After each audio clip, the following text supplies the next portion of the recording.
శ్రీకృష్ణుడు సత్యభామ గర్వాన్ని ఎలా అణిచాడో మీకు తెలుసా? కృష్ణుడి 8 మంది భార్యలలో రెండవ భార్య సత్యభామ. కృష్ణుడి భార్యలందరిలోనూ తానే మిక్కిలి అందగత్తిననుకునేది. కృష్ణుడు మొదటి భార్య అయిన రుక్మిణీదేవి అంటే సత్యభామకు కొంచెం అసూయ.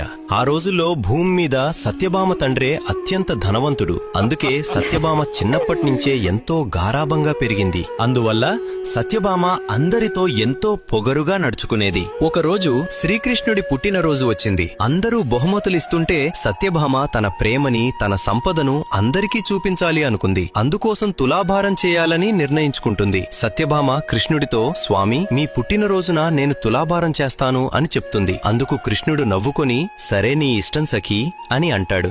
సత్యభామకు కృష్ణుడు ఎంత బరువు ఉంటాడో బాగా తెలుసు. అందుకే అంత బంగారం సిద్ధం చేసుకుని ఉంటుంది. మొదట్లో బంగారం పెట్టగానే కృష్ణుడు కొంచెం కదులుతాడు. అది చూసి సత్యభామ నవ్వుతూ, ఇంకా కొంచెం బంగారం వేయండి చాలు అని అంటుంది. ఇక అప్పటి నుండి సేవకులు ఎంత బంగారం పెడుతున్నా కృష్ణుడు ఒక్క అంగుళం కూడా కదల్లేదు. సత్యభామ కంగారు పడుతూ తన తండ్రికి కబురు పంపింది. అతను ఎంత బంగారం తెచ్చి తులాభారంలో వేసినా కృష్ణుడు మాత్రం కదలలేదు. కృష్ణుడు నవ్వుతూ, ఇంకా ఎంతసేపు ఇక్కడే కూర్చోవాలి సత్యభామ అని అంటూ ఉంటాడు. చివరికి సత్యభామ తన ఒంటి మీద ఉన్న నగలన్నీ వేసింది. కాని ప్రయోజనం మాత్రం ఏమాత్రం ఉండదు. సత్యభామ బాధతో రుక్మిణి వైపు చూసింది. రుక్మిణి చిరునవ్వుతో తోటలోకి వెళ్లి తులసి చెట్టు నుంచి 3 తులసి ఆకులు తీసుకొచ్చి వాటిని తులాభారంలో వేసింది. అంతే, క్షణాల్లోనే కృష్ణుడు కూర్చున్న వైపు పైకి లేచింది. అప్పుడు సత్యభామకు అర్థమవుతుంది, కన్నయ్య నాకు బుద్ధి చెప్పడానికే ఇదంతా చేశాడు అని. మీకు శ్రీకృష్ణుడంటే ఇష్టం ఉంటే జై శ్రీకృష్ణ అని కామెంట్ చేయండి.